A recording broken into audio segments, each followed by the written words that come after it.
one that's unstable here. Thank you. Thank you.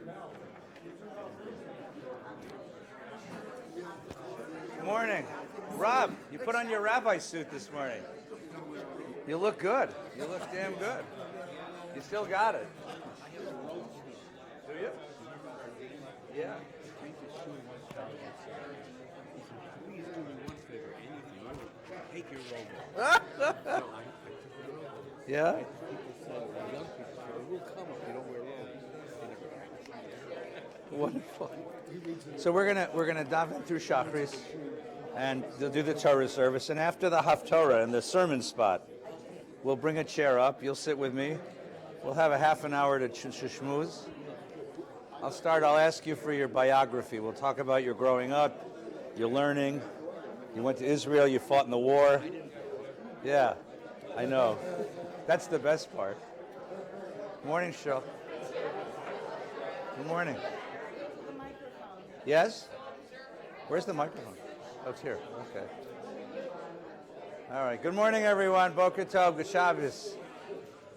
Good Shabbos. Good Shabbos. Let's set this thing now before I start running around the room.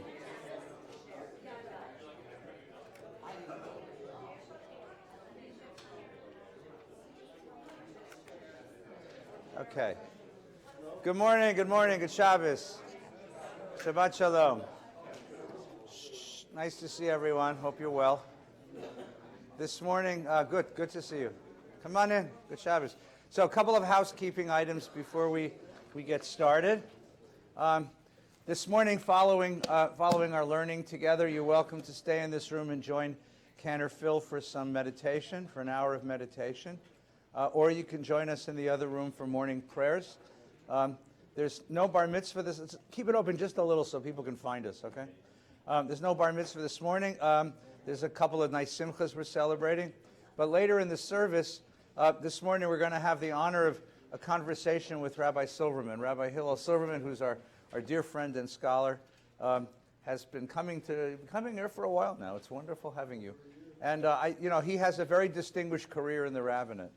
And we'd love to hear some reflections on that. So this morning, come and hear Rabbi Silverman, very, very interesting stories about the people he's ministered to. I think that's the fancy word, and the congregations he's built and the experiences he's had. And we're so glad you're here. Following that, there's lunch, and then there's Parsha study this morning, and then this is a quiet week here in the shul because all the schools are out finally, and graduations happened, and camp starts on Monday. So those of you who are going to camp, come in your shorts and your swimsuit. And hope you were here last week for the building opening. Next week, which is the 21st of June, will be our closing session together. We'll have a little shechianu and a little schnapps. And then we're going to take a summer hiatus through the last Shabbos of August, which I think is the 31st, 30th, 31st. Next week's the 22nd, and then we'll go to the 31st of August. That's the Shabbos of Labor Day weekend. We'll start again. I'm going to be here during July. I'll be running the services during the Shabbatot of July, and I'll do Torah study as part of the synagogue service. But we won't have the dedicated Torah study until the end of July, so that we can all get a little rest in. Okay?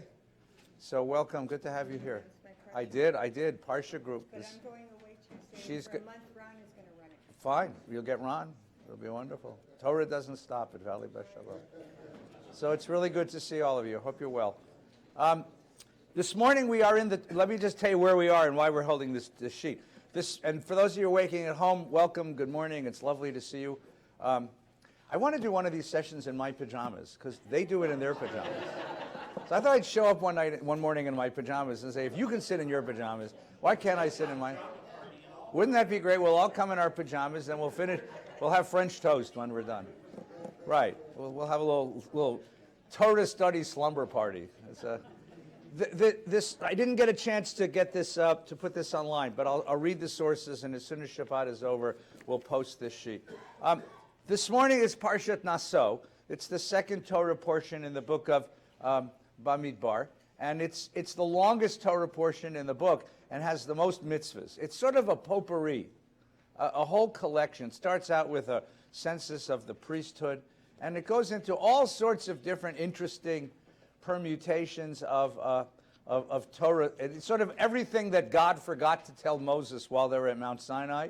It's sort of if you're going on a long trip with your family and you're packing, you know that last moment before you close the suitcase or close the back of the car, you just throw everything in. You know, I might need this, so you throw that in. That's what this Torah portion is. One of the rules in this Torah portion is the rule of the Nazir. The Nazir is defined in the Torah as a person who wants to express and celebrate his or her special dedication and devotion to God.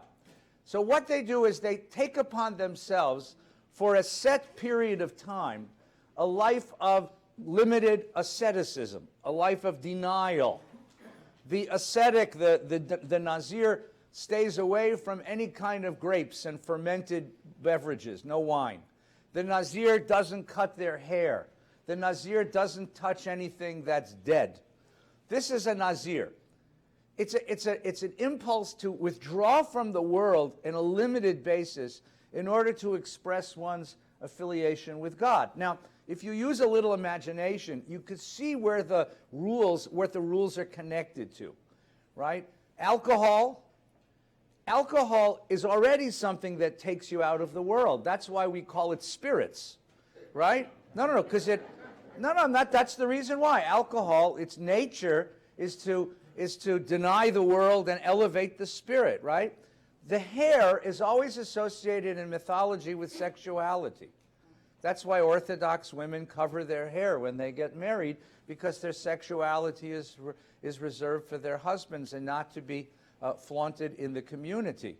So not cutting the hair is a representation of sexual asceticism, and not touching anything dead means that I'm not engaging with the world as it is. Now, this is what the Bible gives us. The question is this a good thing or a bad thing?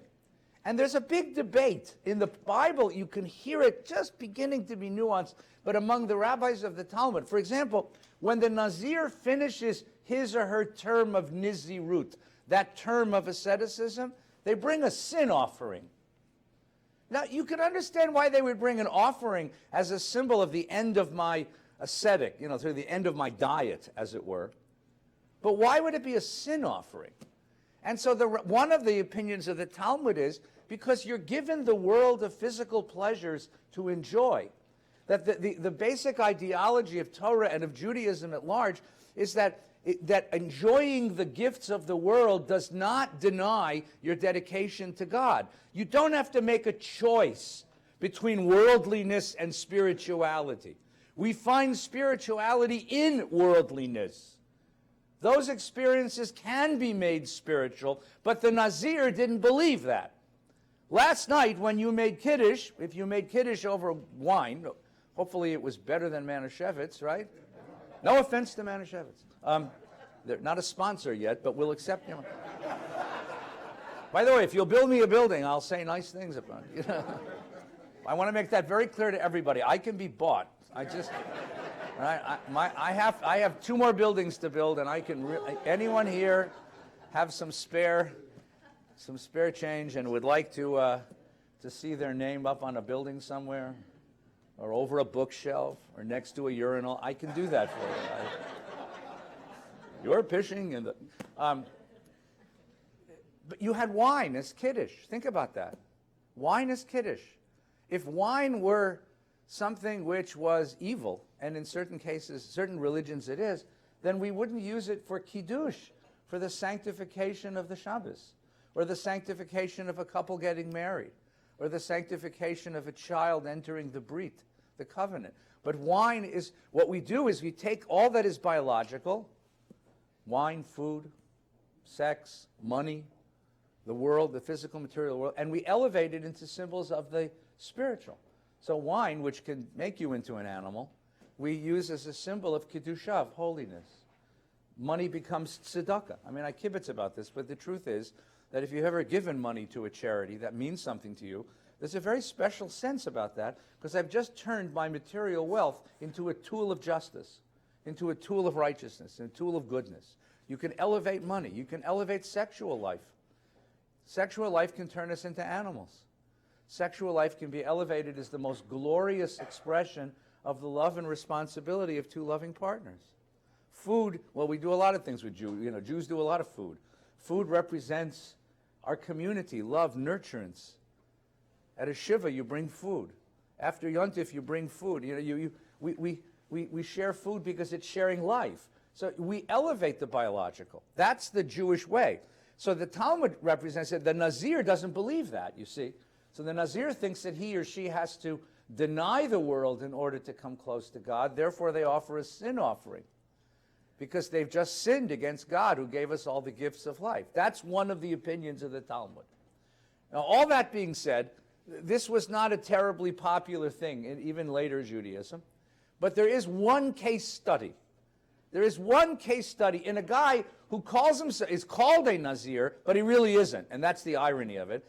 And that case study is a man named Samson, Shimshon. Right? And you'll see that the Haftarah, the prophetic section for today, is his birth story. He's born, his mother gets a revelation from an angel, and the mother's told, your son's going to be a Nazir from birth. Don't cut his hair, don't let him touch wine, this sort of thing. So, first of all, you can't be a Nazir from birth. The whole idea is that it's a chosen dedication. So he's a Nazir from birth, okay? And then everything in his life is the exact opposite of the laws of Nazir. However, his life presents us a really interesting opportunity to ask a really good question. And in as much as tomorrow is Father's Day, I thought this was perfect timing, okay? Because Samson is a character in the Bible, and I'll tell you when he lived. But he is a particular image of Jewish masculinity. And the question is he the ideal of Jewish masculinity, or is he the shadow of Jewish masculinity? And that's the question I want to ask today. It's Father's Day, and we're in the midst of a cultural conversation through the Me Too movement and others about what is toxic masculinity and what is healthy masculinity. How do you raise boys to be respectful and mensches? What does it mean to be a man in the world? And that's what I want to talk about today. Billy. No, that's a great question. The Torah doesn't tell you exactly. It seems that it just says when a person wants to be a Nazir, here's what he does. So obviously this was a religious category. This was a practice that was common, and you needed to know how to do it. Okay? For yourself. Not for the community. No, it's not a community. It's a personal dedication to God. I want to show that I'm even more dedicated to God than the average Jew, right? So what I'm going to do is I'm going to swear off meat, I'm going to swear off wine, I'm going to swear off sex, I'm going to swear off these pleasures of life for a certain period of time to show that I am that much more dedicated to God. As I said, the Talmud wasn't sure that was a good thing or a bad thing. It didn't want to condemn it because it's in the Bible, but the fact that you offer a sin offering when you're done is very curious. You would think that it would be a todah, it would be a gratitude offering. Or a shalem, it would be a whole offering. It wouldn't be a sin offering. So it gives the Talmud the occasion to give this wonderful rule, which is that when you get to heaven, the first question God asks you is, why didn't you enjoy all the legitimate pleasures of the world? Right? God's going to look you in the eye, Bill Kabakar, and say, I gave you Maui and you lived in Tarzana? What the hell is wrong with you, I sent my prophets, Ben and Jerry, to the world. And you declared yourself on a low-carbohydrate diet. The heck is wrong with you, Come on, right? For every night that you said to your wife, nah, I'm not in the mood, let's watch TV instead. God says, you go to hell, I think that's a rather beautiful idea, frankly. It's the exact opposite idea of the religious life of the ascetic, who says that in order to exalt spirituality, you have to repress the flesh. The Gnostic idea, which became part of Christianity, is that in order that spirituality and temporality, this worldliness and godliness are opposite each other. The Jewish tradition always maintained that's a lie. Not only a lie, that's a sin. Because not to enjoy worldliness is to deny the gifts of the world that God gave you. Now, you got to be careful how you use them. They have to be done responsibly and with a sense of gratitude. Right? You say a bracha over the meal you eat, but then you eat the meal. Now, we Jews, we fast. I mean, there's a lot of fasts in life. We fast. Of course, Jews have a very funny way of fasting, right? You spend the whole day talking about what we're going to eat. Right? That's the whole conversation in Yom Kippur. Here's me, Rabbi, standing there talking about your spirit, your soul, the purity, the renunciation of sin, turning through tshuva from sin to righteousness. And all you guys are sitting in the pews going, you bring the bagels, but don't bring the onion bagels. They make me sick. Bring the garlic bagels and bring the good bagels, and you bring the whitefish, but get the whitefish from Brent's. Don't go to Jerry's. It's bad whitefish. Get the whitefish from Brent's, and you bring the lox, but get the thin lox, not the... And that's all you're doing the whole yontif, talking about breaking the fast, right? Which certainly is like torture. I mean, part of it is just, right? I mean, being a whitefish on Yom Kippur is like being a turkey on Thanksgiving. It's like all the whitefish like dive to the bottom of the ocean. You know, Rosh Hashanah comes, all the whitefish disappear. Like, run, brother, run! The Jews are coming. You know, I mean, it's the truth. I mean, now it's sushi, but then it was whitefish. Okay. I was at a Persian wedding and they ran out of sushi. I thought that the guy, and he's holding a knife, and I thought they were going to kill him anyway. This is poor Japanese guy, and the people were screaming at him, "Where is sushi?" You know, no more fish. What do you want? I got no more. You know, he's a sweet guy, and he was trying to explain that he'd run out. It wasn't his fault, but they were going to like beat him to death. I mean, because how can you have a wedding without sushi? You know. That's new Jewish food, by the way. No, I'm serious. In 1,000 years, people are going to say, you know, like God gave us sushi on Sinai. That's what they're going to say. Because you can't have a simcha without sushi now. You know? You okay, Bubba? You okay? You okay? Yeah. You laugh too hard in shul. This is not good for you. Okay. Take a breath. You need a glass of water? You need a glass of water? Okay. You okay? Is there a specialist in the house? No, we got lots of doctors. Let me make sure she's okay. And the lawyers too. Yeah. Okay, take a breath. Oh. Okay. Yeah, okay. Okay.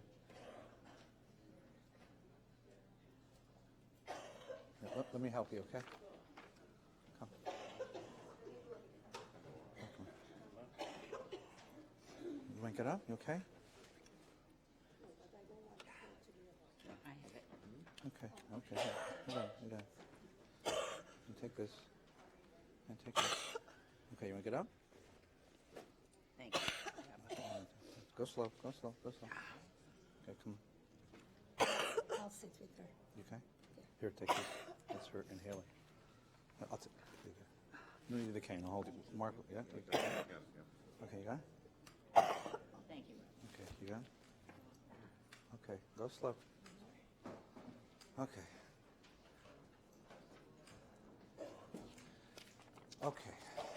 Oops.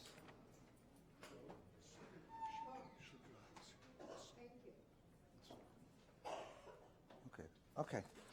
So the question we're going to take a look at today is Samson. Samson comes at the end of the book of Judges. So historically, this is where this fits. Moses and God free us from Egypt.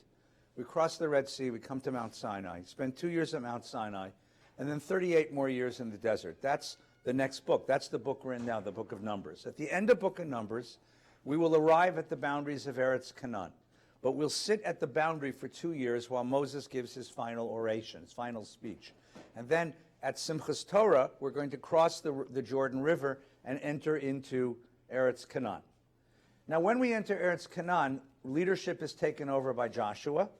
Joshua, according to the Bible, conquers all the land of Canaan and settles the tribes in their land, in their ancestral lands.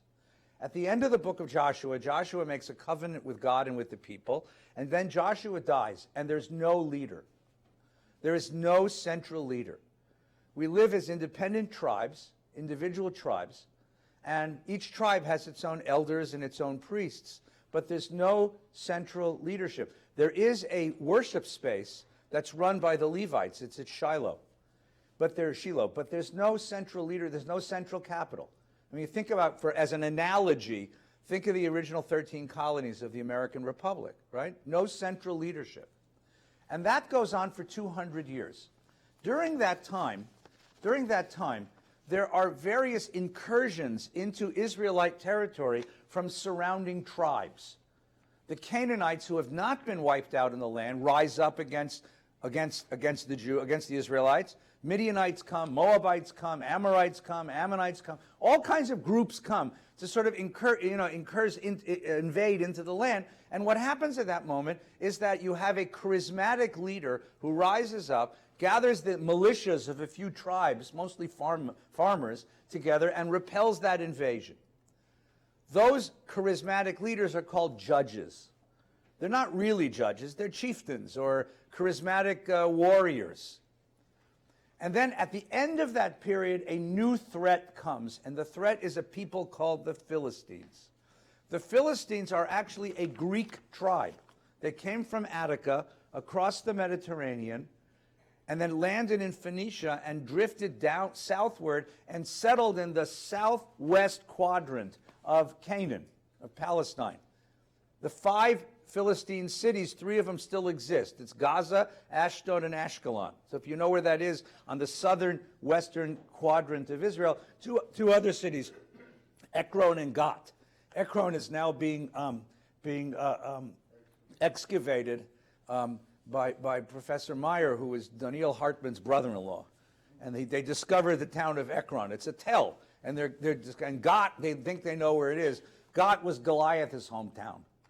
Now, the Philistines come with technologies that didn't exist in Canaan, the technology to smelt iron.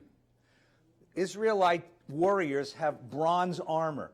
If you have an iron-tipped arrow and you shoot someone with bronze armor, you win, because iron is stronger than bronze. So that gives them a technological strategic advantage. They have chariots, which they bring, which revolutionizes warfare, and these 5 cities have a mutual defense pact. So the Philistines begin invading into Israelite territory, and Samson is the last of these judges to deal with the Philistines when it becomes very clear to the people of Israel that they need a different political organization in order to repel the Philistines. And they come to the prophet Samuel, who is serving in Shiloh, and they say, make us a king. Make us a king who will unite all the 12 tribes of Israel into one fighting force so we can repel this invasion. Otherwise, we will be overrun. And of course, Samuel doesn't want to do it, but he's talked into it both by the people and by God, but he still doesn't want to do it. And in one of the great examples of political passive-aggressive behavior, he chooses a man called Saul to be the king. Saul has no virtues as a political leader save one. He's tall. Saul is tall. He's not bright. When we meet him, his father has sent him to go look for some runaway donkeys, and he can't find them, which means he's dumber than well, you get the picture. He's not a bright man. But he does the job. He actually at first does the job and repels the Philistines at first because he is able to gather the tribes of Israel, and then he fails. But there is a young warrior in his retinue by the name of David. And David takes over from Saul after Saul's death in battle at the hands of the Philistines. And David is able to do what Saul wasn't able to do. Unite the tribes of Israel into one fighting force, gather an army, build a nation, and then repel that invasion. Part of the reason he could do it was because when David was a hoodlum, he was a desert warrior, he was a gang leader, he actually worked for the Philistines and stole the secret of smelting iron. So he was able to do that. So David is the one who unites the tribes of Israel into one. Now, as David is uniting the tribes of Israel into one, that's a very hard thing to do. Again, remember the analogy of the American 13 colonies. When the Federalists wanted to gather the 13 American colonies into one, there was a tremendous amount of resistance. So you end up with the Federalist Papers and all of those kinds of pamphlets trying to convince these colonies to become one nation because they didn't want to give up their sovereignty. And that's still an issue in American democracy. Well, the question is, how do you do that? So one of the ways that you do that is by building a case, a political case for unity. And the political case for unity is the book of Judges. So what David's guys did, what David's campaign managers did, was they took the stories, all of the tales of these chieftains who ruled Israel, who guarded Israel during this period when there was no king, and they turned those narratives into a sustained narrative about why we need a king. The last line of the book of Judges is, there was no king in Israel in that time, and everyone did what he damn well pleased. In other words, it was anarchy spiritually and anarchy politically. But even more subtly than that, the book of Judges is a catalog of the most unlikely leaders. The most unlikely leaders. The first one of them is a guy named was Othniel, who had a withered arm, and then there's a guy who's left-handed. And then the third one is the craziest one of all, a woman named Deborah. Like, as if to say, how wimpy were we? A woman had to come and save us, right? And she has this general by the name of Barak, and she has to shame him into coming out to battle. Because she says, if I win this battle, they're going to say that a chick won the battle. So get your ass out here and fight, for God's sakes. And they win, right? But she still got the credit, right? And then the next one is Gidon, who's an atheist. He talks to God all the time, but he's an atheist. And then there's Yiftach, who's the son of a whore, and he's a crazy man who sells his daughter. I mean, one after the other, and it ends with Samson, who is the most unlikely leader. And you'll see why in just a moment. Because he's a very strange man. And so the whole book of Judges is a political propaganda case for why you need a king. Because if you don't have a king, this is who leads you. Whoever shows up, and they're all unqualified. That's the political case of the book of Judges. That make sense? So that's where we are. So the end of now one other thing about the book of Judges, it's a very early book. So many of the stories in the book of Judges are taken from mythologies that were common in the land. So what happens is the book of Joshua gives us this impression that Joshua wiped out all the peoples of the land and settles the Israelites into a pristine, empty land. But we know that wasn't true because the book of Judges tells us there were all these tribes living in among us, next to us, around us, and we had a lot of interactions with those tribes. So within those interactions, we took their mythologies.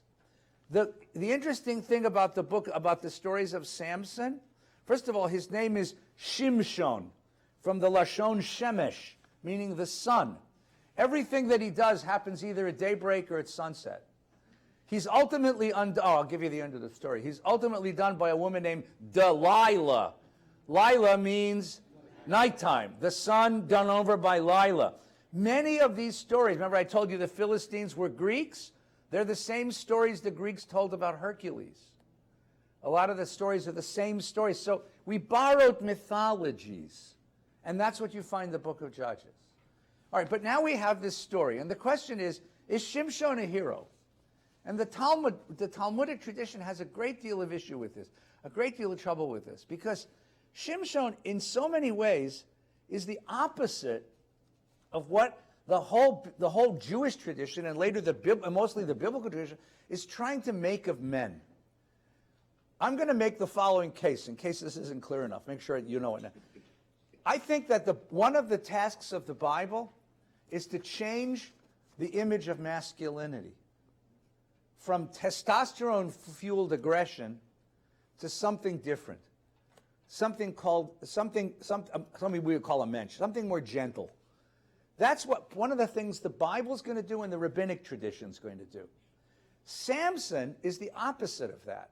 Samson, I think that the later tradition read as sort of the worst case scenario. Like, this is the opposite. This is the shadow. The shadow is a psychological term coined by Jung to mean the opposite. It's all the bad stuff of your personality. This is the bad stuff of men. But this is exactly what we don't want to be. And then the biblical and rabbinic tradition tried to create a different kind of man. A man who is controlled, a man who is gentle, a man who is respectful, a man who is part of a civilization. And then what happens, interestingly, is that image of masculinity or model of masculinity went too far as well. And by the end of the 18th and 19th century, you have a critique of that masculinity on behalf of the Zionists, who will come back and say it's time to recover the strength of Samson back into Jewish masculinity, because we've become too passive. So there have been many movies made of the Samson and Delilah story. The most important one, of course, was Victor Mature and Hedy Lamarr. What year? 1950. 50 something. 1950 something. And here's what's really interesting. Victor Mature and Hedy Lamarr. Go watch it. It is wonderful. It is Hollywood's idea of the ancient Near East. You know, it looks like Aladdin, only on steroids. It's great. And the interesting thing is Victor Mature was not Jewish, Hedy Lamarr was. There you go. Here's the really interesting. This is a great bit of Jewish movie trivia. Watch the movie and get to the end credits, or look it up on IMDb. The writer of the movie, it says screenplay by Vladimir Jabotinsky. So you're all supposed to go, ooh. Who was Vladimir Jabotinsky? Vladimir Jabotinsky was a Zionist leader who actually died in 1940, 10 years before the movie was made. Vladimir Jabotinsky was the creator of right-wing revisionist Zionism, right? Bibi Netanyahu's father, right? What's his name? Ben-Zion Netanyahu was Jabotinsky's secretary. Jabotinsky taught Zionism as strength and power. He wanted Jews to learn how to shoot, how to fight, and how to defend themselves. He was the opposite. It was the ideology of the Beitar and the Irgun. It was the opposite of the left-wing socialist Zionism of David Ben-Gurion that eventually won. Right? Vladimir Jabotinsky, he was the originator of the Beitar youth movement. Okay, and that right-wing Zionism, the Likud, which is today the party, well, more or less in power. You okay? Feel better? Good. I'm so glad. Thank you. Thanks for everybody who helped. Jabotinsky wrote a book called Samson. He died in 1940, but they used the book as the basis for the screenplay, so he has a screenplay credit in Hollywood because they used his book as the basis for the screenplay of the movie. Okay? Just for those of you who know VBS trivia, so Benzi and Rabbi Bergman and Mrs. Bergman. You remember Rabbi Bergman and Mrs. Bergman? Yes. Bella Bergman was a counselor in the Beitar summer camp in upstate New York the summer that Jabotinsky came to visit. And he had a heart attack and died on Friday afternoon. And they had to watch his body for the weekend because they couldn't pick him up till after Shabbos. And Bella was one of the shomrim, or shomrot, one of the shomers that watched the body over the course of the weekend until they could pick him up and bury him and take him back and bury him. So he's buried in Israel now. So it's just interesting to read. Okay, so Samson. And the question I'm going to ask you is he a Jewish hero? And what qualities make him heroic and what qualities make him anti-heroic? So there's 4 or 5 chapters of Samson. I gave you 2 of them. This fun one, and then there's the climax chapter, which you all know from the movie, right? So the Haftarah today is his birth story. He's made a Nazir from birth. Once Samson went down to Timnah. And while in Timnah, he noticed a girl among the Philistine women. On his return, he told his father and mother, I noticed one of the Philistine women in Timnah. Please get her for me as a wife. I went to the beach. I saw a girl. I want her. Okay? His mother and father, this is like the beginning of the Jewish intermarriage story, right? His mother and father said, is there no one among the daughters of your own kinsmen, among our people, that you should go and take a wife from the uncircumcised Philistines? You couldn't find a Jewish girl, right? But Samson answered his father, get me that one, for she is the one that pleases me. His father and mother did not realize this was the Lord's doing. Now, this is the editor of the story saying, don't worry, it's going to come out okay, right? He was seeking a pretext. God was seeking a pretext against the Philistines, for the Philistines were ruling over Israel at the time. So Samson, his father and mother, went down to Timnah. When he came to the vineyard of Timnah for the first time, a full-grown lion came roaring at him. I don't know if there were lions. I guess there were maybe mountain lions. The guy's walking on the road and a lion attacks him. Could happen. The Spirit of the Lord gripped him and he tore it asunder with his bare hands as one might tear a kid asunder. Sure, of course. So he tears this lion into two pieces, right? But what? That's the Hercules. But he didn't tell his father and mother what he'd done, right? Then he went down and spoke to the woman. She pleased Samson. Returning the following year to marry her, he turned aside to look at the remains of the lion. And the lion's skeleton, he found a swarm of bees and honey. So he scooped it up in his palms and he ate it as he went along.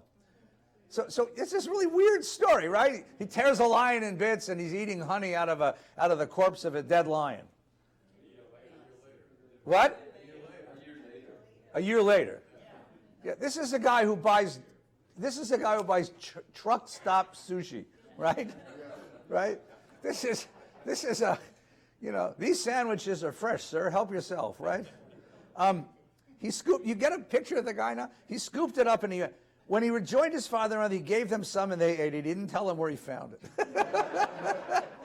His mother would have said, "Feh," So his mother and father came down to the woman, and Samson made a feast as young men used to do. Well, you make a feast when you get married, right? And when they saw him, they designated 30 companions to be with him. So what's that? Well, no, they don't trust him, right? They don't know who this guy is. What? It's not him. The Philistines picked 30 guys to keep an eye on him because they don't want bad stuff happening. Who is this foreigner coming into our town, marrying our daughter, right? So they keep an eye on him, right? So Samson says to them, "Let me propound a riddle to you. If you can give me the right answer during the 7 days of the feast, the wedding feast, I'll give you 30 linen tunics and 30 sets of clothing." Not bad. But if you can't answer it, you give me 30 linen tunics and 30 sets of clothing. Before Men's Warehouse was open, right? And they said, "Okay, ask, we'll listen." And he said, "Out of the eater came something to eat. Out of the strong came something sweet." They had a funny idea about what riddles were in those days, right? So he propounds a puzzle to them. And they're on the hook for 30 outfits, right? For 3 days, they couldn't answer the riddle. Well, really. On the seventh day, they went to his wife, and they said to her, "Coax your husband and provide us with the answer to the riddle. Else we'll put you and your father's house to the fire. Have you invited us here to impoverish us?" So Samson's wife harassed him with tears. So we know that he falls in love easily with women, but he's also manipulated by them, right? And he replied, and she said, "You really hate me. You don't love me. You asked my countrymen a riddle and you didn't tell me the answer." I mean, you can almost imagine this scene, right? And he replied, "I haven't even told my father and mother. Shall I tell you?" During the rest of the 7 days, she continued to harass him with tears, and on the seventh day, he told her, because she was nagging him. And she explained the riddle to the countrymen, and on the seventh day before sunset, they came to him, "What is sweeter than honey, and what is stronger than a lion?" He responded, "Had you not plowed with my heifer, you wouldn't have guessed my riddle." Ooh, well, you can get where that's coming from.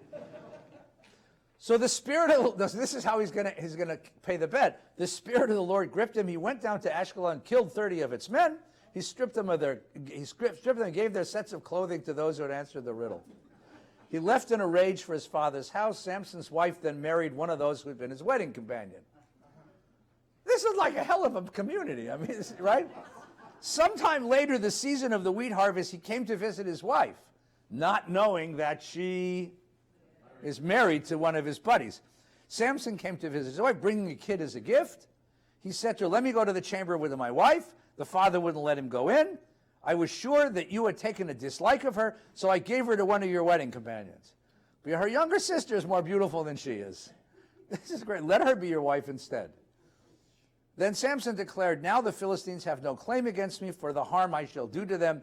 He went and caught 300 foxes, took torches and turned the foxes tail to tail, placed a torch between each tail, lit the torches and turned the foxes loose among the standing grain of the Philistines, setting fire to the stacked grain, standing grain, vineyards, and olive trees. So he commits arson against all that was there. The Philistines said, "Who did this?" And they were told it was Samson, the son-in-law of the Timnite, who took Samson's wife and gave her to his wedding companions. Thereupon Philistines came up and put her and her father to the fire. Samson said, "If this is how you act, I'll not rest until I've taken revenge." He gave them a sound and thorough thrashing. Then he went out and stayed in the cave of the rock of Etam. When he reached Lehi, the Philistines came shouting to meet him.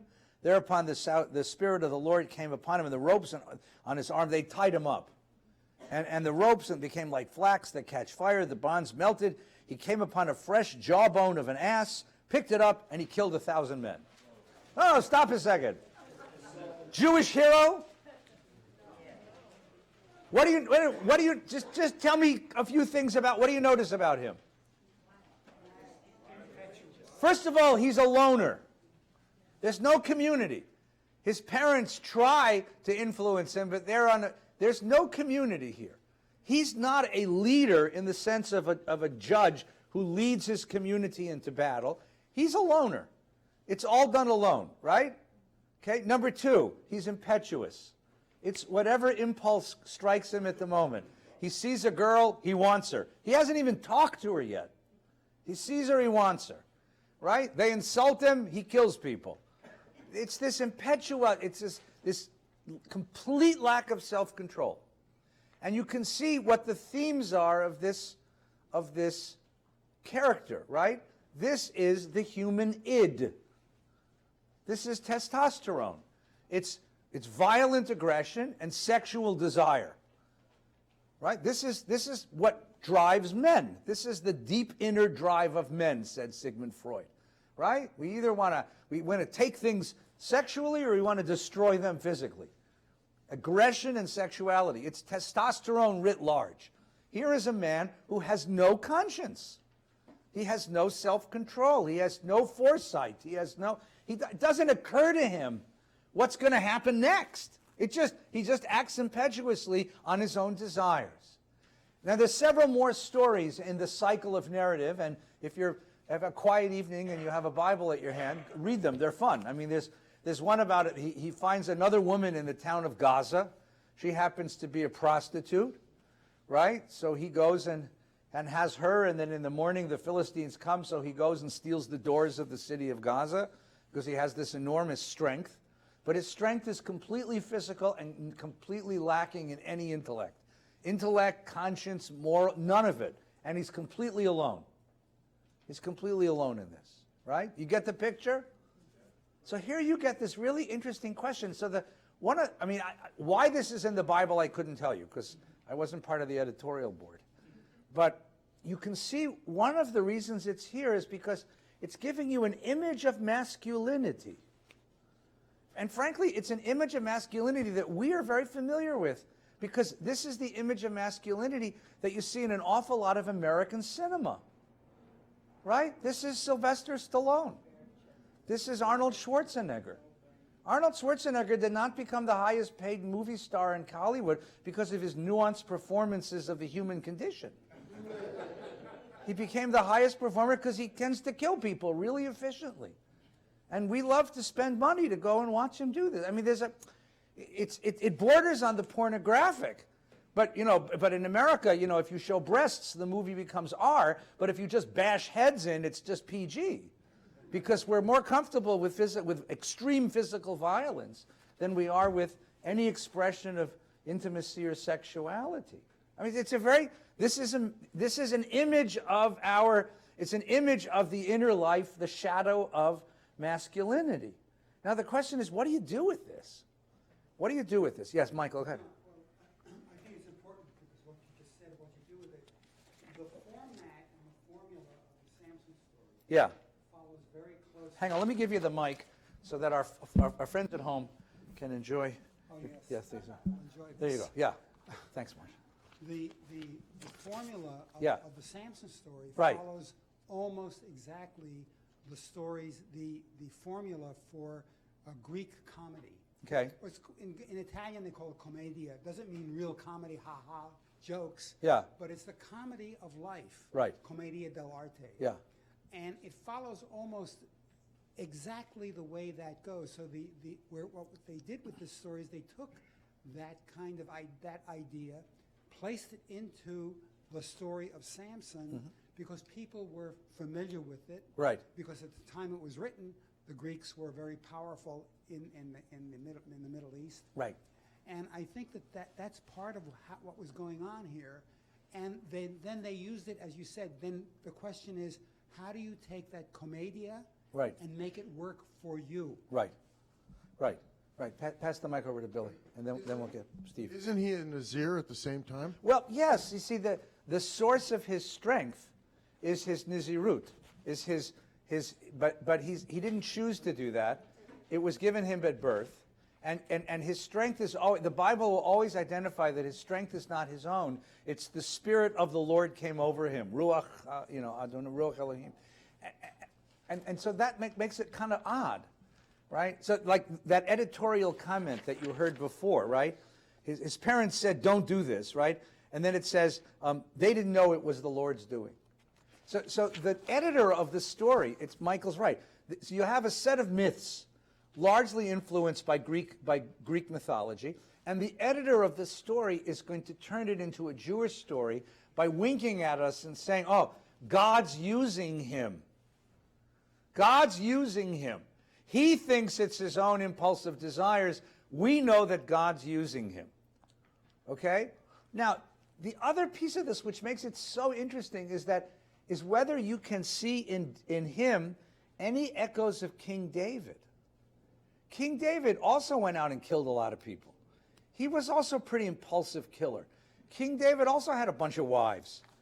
King David also has some of these qualities, and you find this in the Bible that at the same time as they're supporting his kingship, this might have been one of the editorials that was questioning, do we really want a king? Is this really the kind of man who ought to be our king? If this is Thomas Hobbes's famous Leviathan dilemma.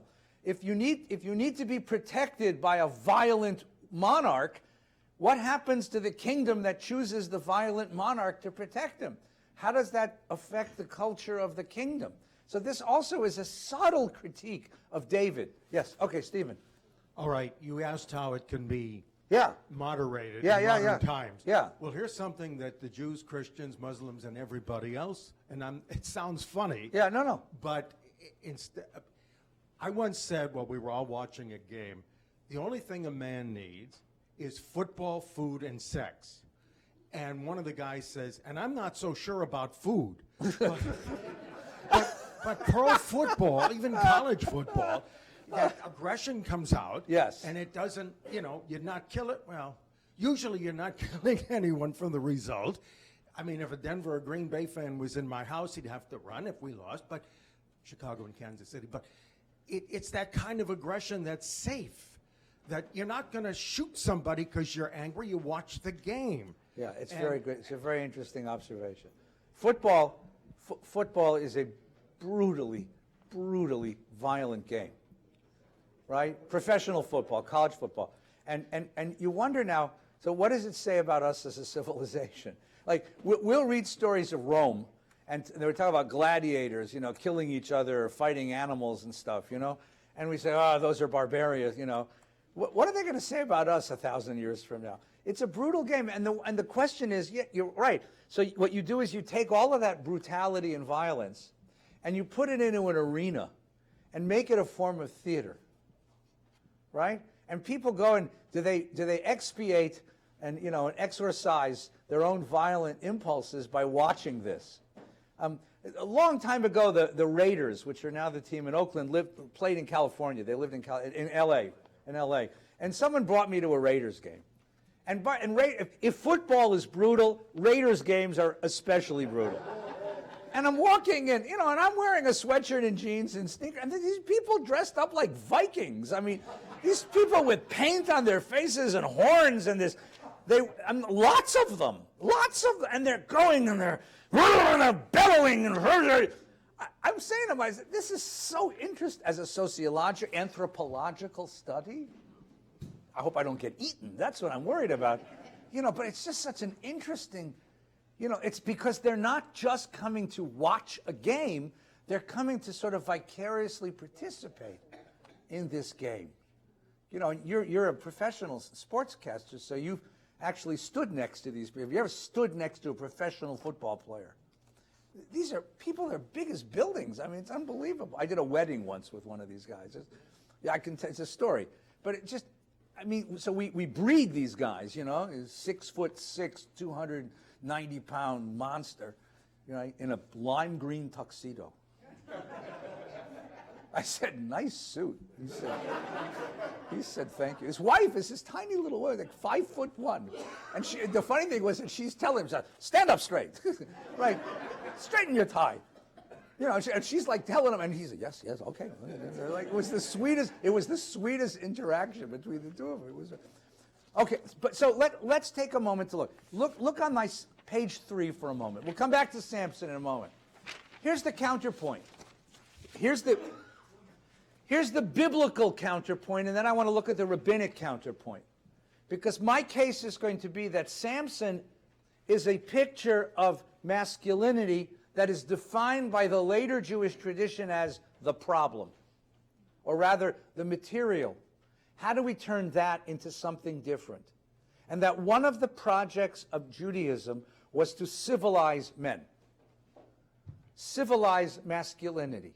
There is a reason why every morning I wake up and put stiff leather straps around my arm and around my head. That is a powerful symbol. I am to restrain the power of my body and the fantasies of my mind, and to yoke them into the service of God. Now that's a problem. I'll tell you why that's a problem. Because when feminism came, lots of women started putting on tefillin. And my wife and I had an argument. I said, tefillin are masculine. Go find a different symbol. She said, you're a sexist. I said, in this case I am. Because I think they designed this for me. Because this is a symbol of restraining my masculinity in order to become your husband. To be faithful, to be loyal, to be gentle. That's what tefillin are. I'm restraining back the aggressive urges of my selfhood, my body, and the fantasies of my mind in order to be a loyal, faithful, respectful husband and father and member of a community. Here's the book of Psalms. This is the very first Psalm. Ashrei Ish. Happy is the man who has not followed the counsel of the wicked, nor taken the path of sinners, nor joined the company of the insolent. Rather, the teaching of the Lord is his delight, and he studies that teaching day and night. He is like a tree planted beside streams of water, which yields its fruit in seasons, whose foliage never fades, and whatever it produces thrives. Here you have a different, and here I'm going to claim again, and this is, I know this is sexist, but I think this is directed to something very specific. It's not Ashrei Adam, which would be all human beings. It's Ashrei Ha'ish. This is masculinity. Where should you put your masculine aggression in? Put it in the study of Torah. Put it into the study of Torah. The study of Torah becomes the tool by which a man becomes a human being. You're not a human being at birth, you're a creature. Testosterone-fueled, aggressive, sexual creature. You stop being a beast and you become a human being through this agency. Look at the next one. This is Psalm 112. Happy is the man who fears the Lord, who is ardently devoted to his commandments. His descendants will be mighty in the land, a blessed generation of upright men. So it's not your power to conquer that makes you mighty in the land. It's your power to observe mitzvah, right? Wealth and riches are his house. Beneficence lasts forever. A light shines for the upright in the darkness. Here are the qualities of Jewish masculinity, page 2. Gracious, compassionate, and beneficent. That's very different than Samson. You wouldn't call him any of that stuff, right? Then you turn to the rabbinic tradition, which is post-biblical tradition, and you have an even greater expression of the same thing, right? Pirkei Avot, Ben Zoma teaches, Esahu Gibor, who is the hero, who is powerful? HaKovesh et Yitzro, the one who conquers his desires. Not that, in other words, impulsivity is not becoming. We all have impulses. You have to control them. Now, it doesn't say what you think it says, by the way. It doesn't say ha'oker et yitzro. It doesn't say to uproot your desire. The destruction of libido leaves you with a worm, not a man. Because that energy, sublimated, fuels creativity. It fuels energy. There is a wonderful teaching elsewhere in the Gemara that the rabbis wanted to put an end once and for all to the struggle against the Yetzer Hara, the libido, the natural force, the testosterone. So they captured it and put it in jail. And it says the next morning there wasn't a fresh egg in all of Israel. No one built a house. No one engaged himself to a woman. No one began a business. No one created anything. You need that energy. That's part of the energy of who we are. I mean, Sigmund Freud figured this out. But so you can't uproot it. You don't want to make passive men. But you have to learn how to control those desires. Yeah, that's what makes you powerful, right? Look at the next one. Hillel taught, the more flesh, the more worms, the more possessions, the more worries, the more wives, the more witchcraft, the more maidservants, the more lewdness, the more men servants, the more thievery. However, the more Torah, the more life, the more study with cause, the more wisdom, the more collegiality, the more understanding, the more good deeds, the more peace. The acquisition of good reputation brings personal gain, but one who's acquired Torah has acquired eternal life. Now compare that to the Roman image of greatness. The Roman warrior, or the Greek warrior. Remember Achilles. What was the Greek ideal? Go find a battle, fight passionately, die gloriously, and let the poets recite your story forever. And comes along Hillel and says, that's ridiculous. Because that doesn't give you anything. But what did you fight for? What was the purpose of the fight? The more flesh, the more worms, the more possessions. That's not how you measure success. Right? Look at one more. This is the third chapter of Pirkei Avot. Akavia ben Mechala, that's Rabbi Akiva's chavrusa. Reflect on three things and you'll never come to sin. Know where you came from, know where you're going, and know before whom you're destined to give an account. Where'd you come from? A putrid drop. Where are you going? A place of dust and worms and maggots. Before whom are you accountable? Before the King of Kings, the Holy One, blessed be He. Your physical being is insignificant. It's the container. It's significant as the container, but that's all it is. There's nothing glorious, right? Think Greek statues. You never saw Jewish statues like that. Think Greek statues. They're all glorious because the Greek idea was that the glory of the body reflects the glory of the soul. Right? You never saw a Greek statue of a fat guy, right? Even the women have biceps and abs that you would be jealous for, right? It's all and in America we have the same idea, right? Everyone's trying to lose 20 pounds tomorrow, right? Because we all have to look that way because we have this idea that the way that your body looks is a reflection on your worth as a human being. Comes a caveat and says, why? Yes, the body is worthy because it's the container, but what's a container for? It's a container for the soul, and the soul is worthy because you are morally accountable to the greatest power in the universe. Because God cares about your morality, not your physicality. It's the exact opposite of Samson, right? Okay, if you go down, so the greatest example of this in rabbinic literature is a really interesting character by the name of Reish Lakish. Reish Lakish, Rabbi Shimon of the town of Lakish. There's all kinds of legends about it, but the legends of Shimon ben Lakish is that he was an orphan who ended up in the clutches of the Roman Empire, and was one set of legends says that he was an outlaw, he was a bandit, he was a gang leader, he had a gang, he would go rob people on highways.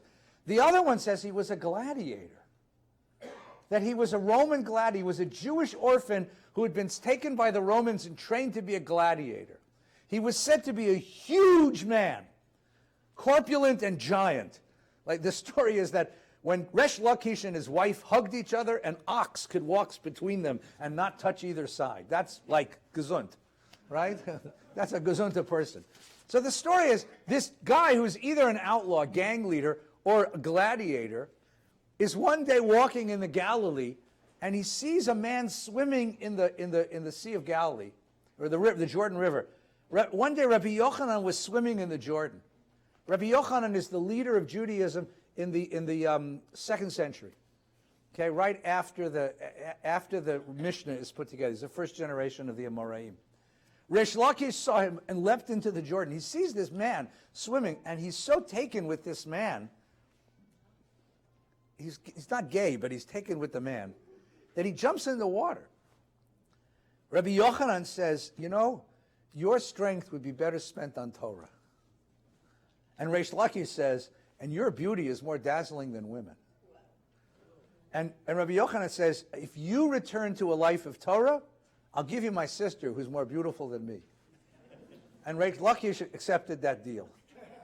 And Reish Lakish tried to go back and collect his weapons, but he was not able to go back. That's a beautiful statement. Like, he took a step back toward the life he had before, but he couldn't do it. He was stuck in the life of Torah. And Reish Lakish becomes a gladiator of Torah. He becomes a gladiator of Torah. So and this is such an interesting idea about masculinity. He takes all of the urges that made him, all of the impulses, all of the internal power that made him the most fearsome gladiator in the arenas of Rome, and he becomes the most powerful interrogator of the greatest rabbi in the world, of Rabbi Yochanan. He becomes Rabbi Yochanan's, he's the only guy in the yeshiva who dared ask Rabbi Yochanan hard questions. I mean, the idea that you take all of that physical aggressive power and you sublimate it into the Talmudic discussion. You wrestle, but now you wrestle intellectually and morally. No longer do you wrestle physically. Right? You try to prevail, but no longer with swords, now with ideas, now with texts, now with interpretations. And the two of them become, he marries Rabbi Yochanan's sister, but Reish Lakish and Rabbi Yochanan become intellectual lovers. It's sort of a Platonic love, where they love each other because they share, they agape, they share ideas, they share learning together. And out of the wrestling match between Rabbi Yochanan and Reish Lakish, Talmud grows. Talmud grows. That's the sublimation of the Samson into a completely opposite idea of Jewish masculinity. All right, you want to read the end of Samson? You want to see the story? You've all seen the movie. So at the top of page 2 is the Gaza story. That's the where he goes and steals the gates of the city. But right, he fell in love with a woman in Wadi Sorek named Delilah. Like wherever he goes, he falls in love with a woman. He sees a woman and bam, he's awestruck, right? The lords of the Philistines went up and said, coax him and find out what makes him so strong so we can overpower him. Tie him up and make him helpless. And we'll give you 1,100 shekels. So what do you know about him? He falls in love with these women, but he's easily manipulated, right? He's so easily, and so what happens is, first, so she coaxes him and she seduces him, and he tells her, tie me up, and then he breaks the bonds, and he tells him again, tie me up, and it breaks the bonds. And the last time, right, verse 15, then she said, how can you say you love me when you don't confide in me? This is what female wiles, This is this idea of men, be careful, because girls are out to get you, right? Be careful, right? And he says, this makes 3 times you deceived me. Haven't told me what makes you so strong. And she nagged him and pressed him. So here's a guy that can literally single-handedly lift the bronze gates of a city, but he can't stand the nagging of this woman. You get a sense here about what strength is?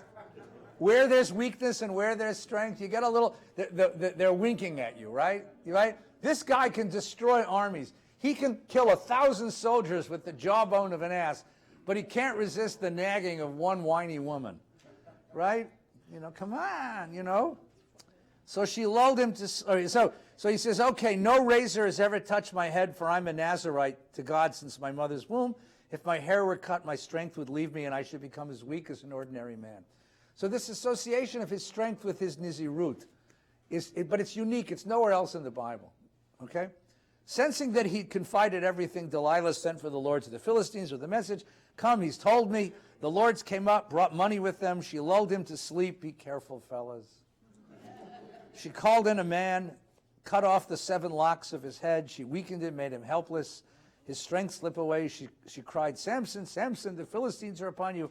He woke from his sleep thinking he would break loose and shake himself free as he did the other times. He didn't know the Lord had departed from him. The Philistines seized him and gouged out his eyes. They brought him to Gaza, shackled him in bronze fetters, and he became a mill slave in the prison.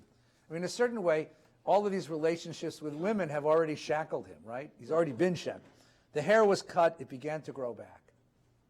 Now the lords of the Philistines gathered to offer a great sacrifice to their god Dagon, right? Dagon, by the way, is the name of the big, it's the name, because the Philistines grew wheat. So Dagon is the name of the big grain silos that you see when you fly into Tel Aviv, okay? And they were making merry, and their spirits rose, and they said, call Samson, let him dance for us. And Samson was fetched from the prison, and he danced for them, and they put him between the pillars. And Samson said to the boy who was leading him by the hand, let go of me, let me feel the pillars of the temple rests upon, that I may lean on them. It's a Greek building, so it's built on pillars with a stone roof, right? Now the temple was full of men and women. The lords of the Philistines were there, and some 3,000 men and women on the roof watched Samson dance. And Samson called to the Lord, O Lord God, please remember me. Give me my strength just this once, O God, to take revenge of the Philistines, if only for my 2 eyes. So notice he's not praying for his people. This is not an act of collective heroism. What's he want? Revenge, personal revenge. You know, I want to get back at these bastards, right? So what happens? He embraced the 2 middle pillars the temple rested upon, one with his arm on his left, one right, leaned against them. Samson cried, let me die with the Philistines. And he pulled with all of his might, and the temple came crashing down on the lords and all the people in it. Those who were slain by him as he died outnumbered those who had been slain by him when he lived. Dead. And then what happens in the last scene is that the people come and bury him. And they make him a hero. But the question is, what kind of hero is this? So here's the case I'd like to make is, you have this Samson figure, and then you have a project of the Jewish tradition to change the image of Jewish masculinity into compassion, graciousness, and beneficence, as the Psalm says.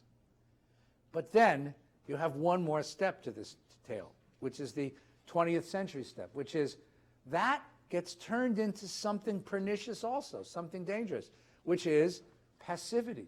The passivity of Galut, the passivity of the diaspora.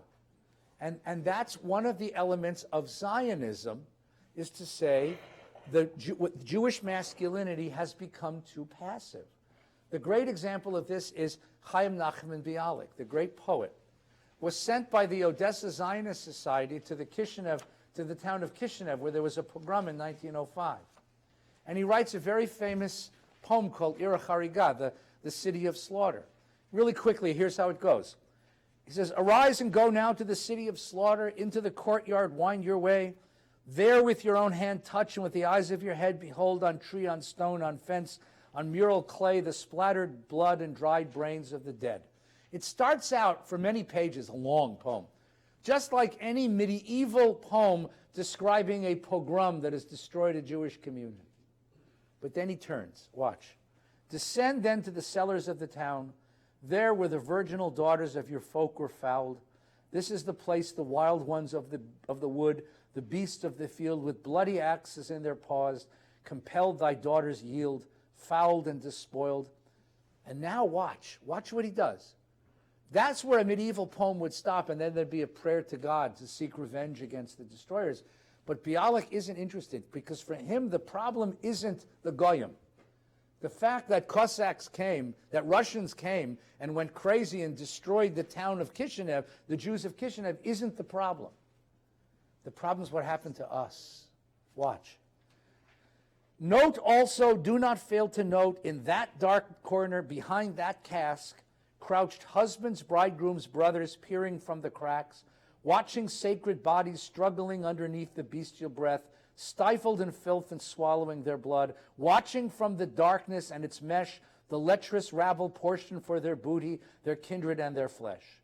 Crushed in their shame, they saw it all. They did not stir nor move. They did not pluck their eyes out. They beat not their brains against the wall.